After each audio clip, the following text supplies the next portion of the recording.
नमस्कार विद्यार्थी आणि पालक मित्रांनो, मी किशोर कारसेकर स्टुडंट्स हेल्पलाईन सेंटर मध्ये आपलं सर्वांचं स्वागत आहे। तर या व्हिडिओमध्ये आपण महत्त्वपूर्ण माहिती घेणार ते म्हणजे जेही आपल्या महाराष्ट्रामधले BMS government college, government aided college आणि बीएमएस सेमी गव्हर्नमेंट कॉलेज यासोबतच आपण बीएमएस चे डीम्ड युनिव्हर्सिटीज आहेत या सर्व गोष्टीचा आपण या व्हिडिओमध्ये संपूर्ण माहिती घेणार आहोत। आणि माहिती घेत असताना आता सांगतो मी व्हिडिओ थोडा लॉंग होईल, पण या व्हिडिओमध्ये तुम्हाला बीएमएस, बीडीएस, बीएचएमएस यामध्ये जे विद्यार्थी पालकाचं कन्फ्युजन असतं की आम्ही नेमकं कुठल्या कोर्सला या ठिकाणी प्राधान्य द्यायचं आहे याबद्दल सुद्धा मी तुम्हाला थोडक्यात माहिती देईन। कारण का ज्यावेळेस विद्यार्थ्याचे आपले मार्क्स हे 500 ते 250 याच्यामध्ये येतात त्यावेळेस विद्यार्थी पालकांना एक नाही अनेक क्वेश्चन या ठिकाणी पडत असतात। पहिला क्वेश्चन की माझे मार्क्स या ठिकाणी एमबीबीएस सेमी गव्हर्नमेंटचे आहेत, पण या ठिकाणी माझी परिस्थिती नसल्यामुळे मी त्या कॉलेजची तेवढी फीस भरू शकत नसल्यामुळे मला ते कॉलेज नकोय, मला बीएमएस ला जायचं आहे।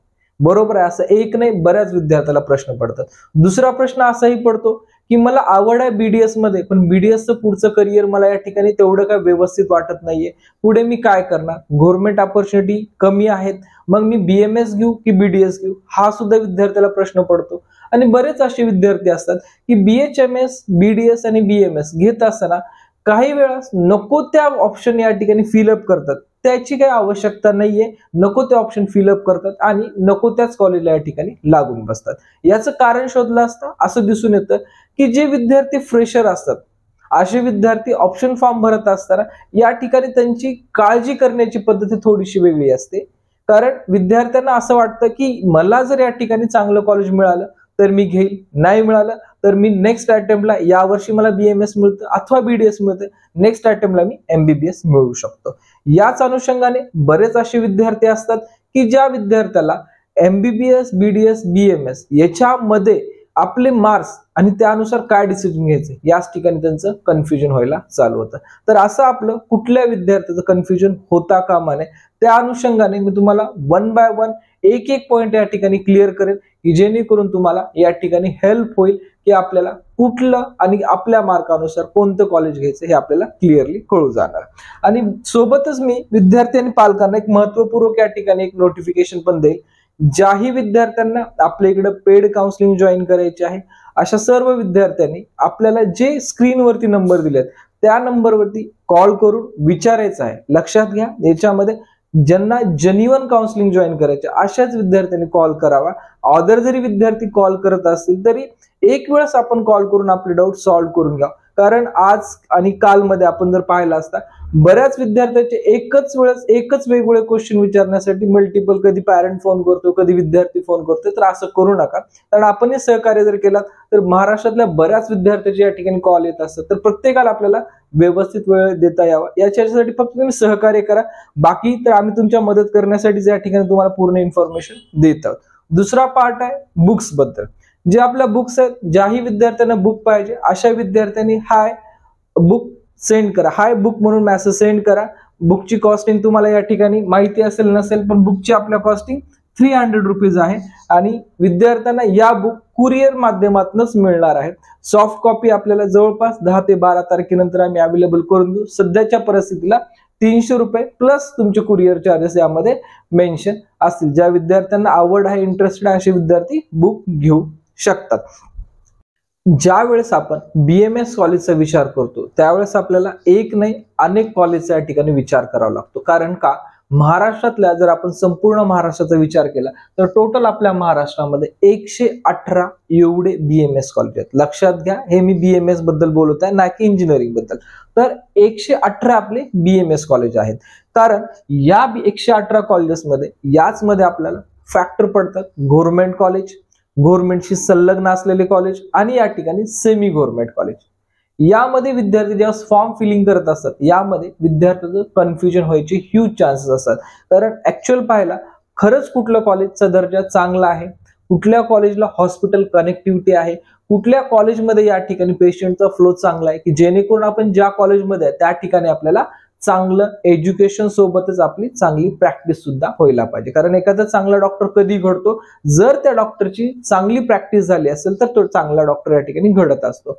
मग या बीएमएस मध्ये लक्षात घ्यायचं आपण गव्हर्नमेंट कॉलेज या ठिकाणी आणि गव्हर्नमेंट ऍडेडचा विचार केला तर महाराष्ट्रामध्ये जवळपास 22 कॉलेज या ठिकाणी सध्याच्या स्थितीला आहेत आणि यावर्षी अजून यामध्ये डेफिनेटली वाढ होणार आहे.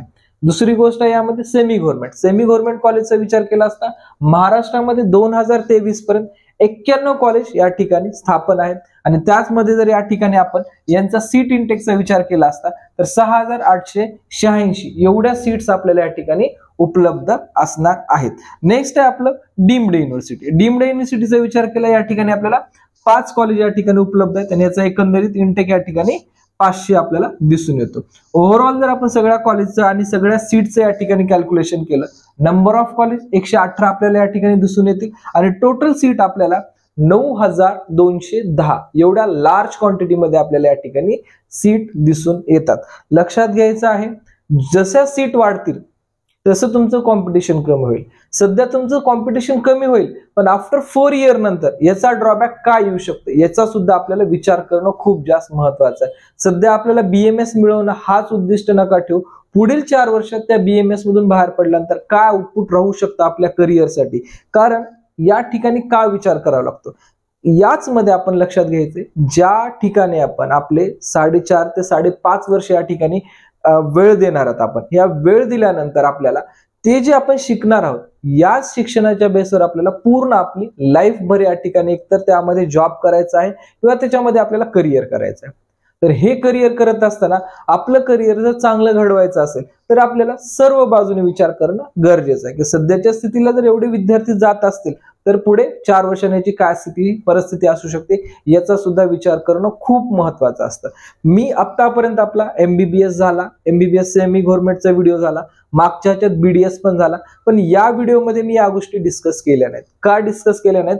कारण ज्या वेळेस आपल्याला लाईफमध्ये एखादा करिअर पाथचा जर विचार करायचा वेळ येते त्यावेळेस आपल्या या ठिकाणी बरंच कन्फ्युजन वाढतं. तुम्हाला कन्फ्युजनची मागाशी थोडीशी काही गोष्टी सांगितल्या आणि या ठिकाणी विद्यार्थी आल्यानंतर मी BMS करून पुढे MDS करेन, काहीतरी वेगळं करेन असं विद्यार्थ्याचा प्लॅन असतो. त्यामुळे विद्यार्थ्यांनी आत्ताच ठरवायचं, कारण ज्यावेळेस प्रोसेस चालू होती त्यावेळेस विद्यार्थ्यांना हा एवढा वेळ मिळत नाही आणि मिळत नसल्यामुळे कॉलेजची संख्या सुद्धा जास्त आहे.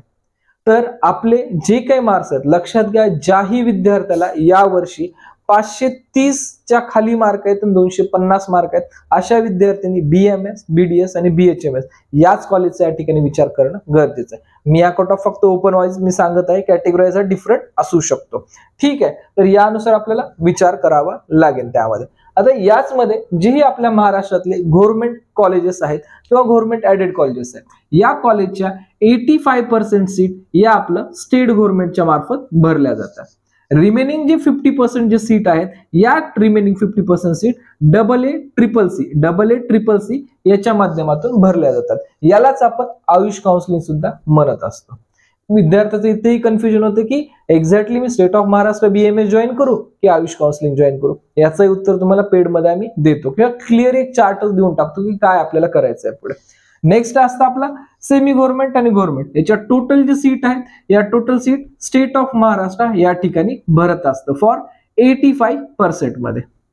मग रिमेनिंग 15% सीट कशा असतात तर रिमेनिंग याच कॉलेजचे जे 15% सीट असतात याच कॉलेजसाठी एक अदर दॅन 50% कोट्यासाठी ऑल इंडिया या ठिकाणी ऑल इंडिया काउन्सिलिंग किंवा Maharashtra state private college counselling, लक्षात घ्या Maharashtra state private college counselling हा एक आपल्याला ऑप्शन असतो की त्या ऑप्शन मधून आपण पर्यायी या आपल्या 15% महाराष्ट्रातल्या सेमी गव्हर्नमेंटच्या कॉलेजच्या सीट आहेत यात 15% आपल्याला स्टेट ऑफ महाराष्ट्राचा प्रायव्हेट कोटा भरण्यासाठी एक वेगळी काउन्सिलिंग होत असते. त्यामध्ये फक्त 2च राऊंड होत असतात.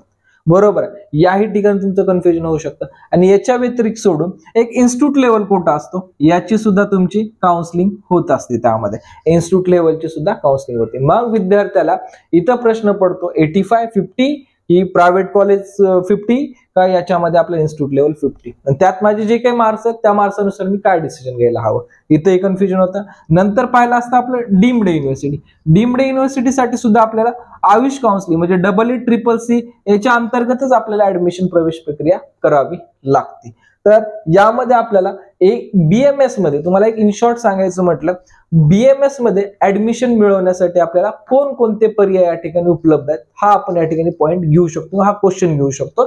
तर BMS मध्ये ऍडमिशन मिळवण्यासाठी आपल्याला 85% स्टेट ऑफ महाराष्ट्र हा पर्याय उपलब्ध आहे. या पर्यायामध्ये हायर मेरिटच्या विद्यार्थ्यांना ऍडमिशन मिळतं. दुसरा पर्याय आपला 15% AA-CCC.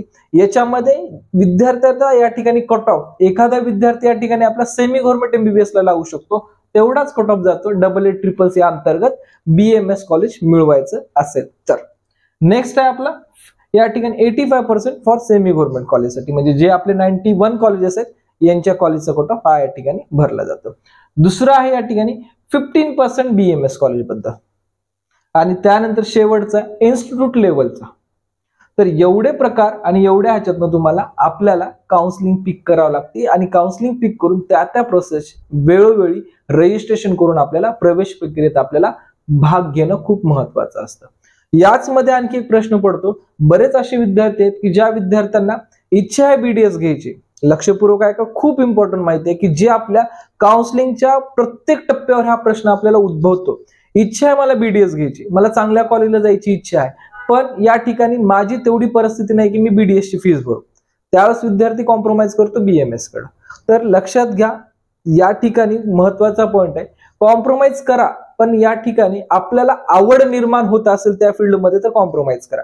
जर आपण त्या फील्डमध्ये जातोय आणि जर आपल्या त्या फील्डमध्ये आवडच नसेल तर त्या ठिकाणी आपण पुढे सक्सेस रेशो सुद्धा आपला खूप कमी असू शकतो. हे माझं एक इंडिव्हिज्युअल ऑब्झर्वेशन आहे, कदाचित चुकीचं असू शकतं पण इंडिव्हिज्युअल ऑब्झर्वेशन आहे. माझं एक मत असतं विद्यार्थ्यांना या कोर्सेस बद्दल, किंवा मी कोर्सेस मेन्शन करतो, जेही विद्यार्थी BMS, BDS, BHMS आणि या ठिकाणी मार्क आहेत MBBS सेमीचे, पण या ठिकाणी परिस्थिती नाही फीस भरायची. तर यामध्ये विद्यार्थी पालकांना एक महत्वाचं डिसिजन घ्यायचंय. ज्या गोष्टी आपण अफोर्डेबल आहेत आपल्यासाठी आणि ज्या गोष्टी आपण या ठिकाणी करू शकतो त्याच गोष्टी पालकांनी ठरवायच्या आहेत.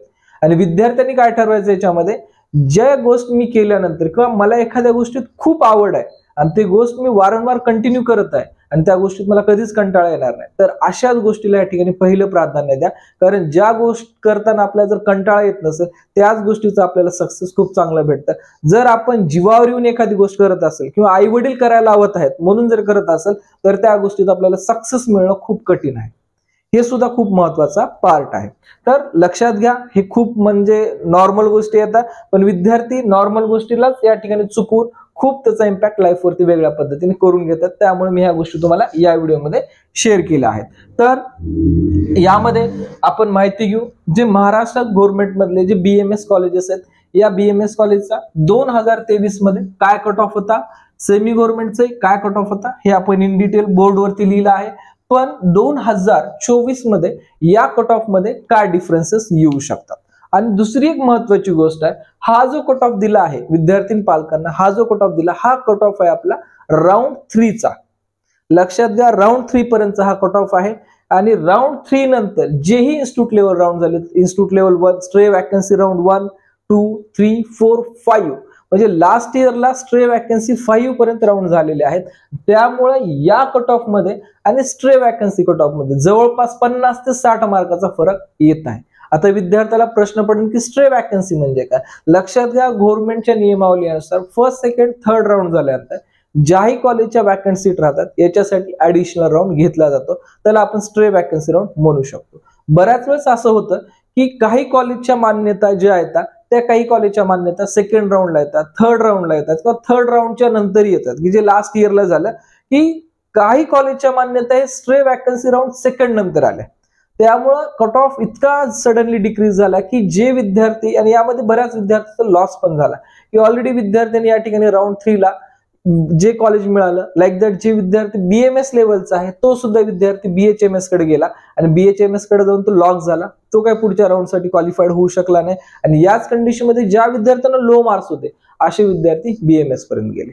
आम्ही याच ठिकाणी महत्व कळते की आपल्याला आपण कसा काउन्सिलर लावायचा आहे किंवा काउन्सिलिंग कुठं करायचे, कारण हे इतके इम्पॉर्टंट पॉइंट असतात. या दरवर्षी आम्ही या प्रोसेस केल्यामुळे आम्हाला काही गोष्टी क्लिक होतात. आम्ही विद्यार्थ्यांना टू बी फ्रँक सांगतो, पण जे विद्यार्थी नवीन प्रोसेसमध्ये असतात या विद्यार्थ्यासाठी या गोष्टी खूप महत्वाच्या असतात आणि विद्यार्थी इथं चुकतात आणि त्याच चुकामुळे आपलं चांगलं कॉलेज मिळणार सुद्धा या ठिकाणी निघून जातं. तर त्याच कंडिशन मध्ये विद्यार्थ्याला काउन्सिलरचा फॉर्म होतो म्हणजे फायदा होतो. आणि मी नेहमी सांगतो, जर आपण एखादा काउन्सलर लावत असाल तर त्या काउन्सलरला खरंच या फील्डमध्ये किती अनुभव आहे, त्या फील्डमध्ये अनुभवाशिवाय तो कशा पद्धतीने आपल्याला इन्फॉर्मेशन देतो, या सर्व गोष्टी पाहूनच आपण काउन्सिलिंग जॉईन करणं महत्वाचं आहे. मी कधीच म्हणत नाही आमच्याकडे काउन्सिलिंग तुम्ही जॉईन करा. तुम्ही सुद्धा आमच्याकडे जरी जॉईन करत असाल तर आमचे सर्व रेकॉर्ड पाहूनच तुम्ही जॉईन करणं गरजेचं आहे. कारण विद्यार्थी पालक सध्या आपल्याकडे जे SMS येतात, कंटिन्यू फोन कॉलिंग येतात, बऱ्याच इन्स्टावरती ऍड बघतात, रील्स बघतात आणि त्याला अट्रॅक्ट होतात. अशी चूक करू नका, कारण आपलं करिअर आपण जे काही मेहनत आहे आपली ते आपण एखाद्याच्या हातात देत आहे आणि ते जसं घडवण ते असं आपल्याला करिअर पाथवरती चलावं लागणार. तर या गोष्टीची सुद्धा विद्यार्थी पालकांना काळजी घेणं गरजेचं आहे. त्यामुळे आपण ज्याही ठिकाणी काउन्सिलिंग जॉईन करतोय त्या ठिकाणी आपण पूर्ण आधी त्या व्यक्तीला क्रॉस चेक करा. तुम्ही जावा समोर, त्या व्यक्तीला पूर्ण कट ऑफ बद्दल विचारा, कॉलेज बद्दल विचारा. जर तो व्यक्ती पूर्ण फ्लुएंटली इन्फॉर्मेशन देत असेल, न कुठं अडकता किंवा कुठं न पाहता, तर त्या काउन्सिलरकडे तुम्ही बिंदास जॉईन करू शकता. हे का सांगायची वेळ येते, कारण बरेच विद्यार्थी ज्यावेळेस लातूर येईल किंवा पुणे येईल या ठिकाणी बऱ्याच काउन्सिलरकडे फिरतात, पण त्या ठिकाणी काही वेळेस त्या ऑफिसचं ऍटमॉस्फिअर बघून त्या ठिकाणी जॉईन होत असतात. तर अशी चूक करू नका. ज्याही विद्यार्थ्यांना एक्सपिरियन्स, म्हणजे ज्या काउन्सिलरला एक्सपिरियन्स चांगला आहे, बरेच काउन्सिलर चांगले आहेत, तर त्या ठिकाणी आपण जॉईन करू शकता. तर आपण मेन टॉपिक जो आहे त्याकडे वळूया आणि याच्यामध्ये आपण लक्षात घ्यायचंय ओपन कॅटेगरीचा जो कट ऑफ जे 2023 मध्ये होता हा 470 मार्काचा होता. पण या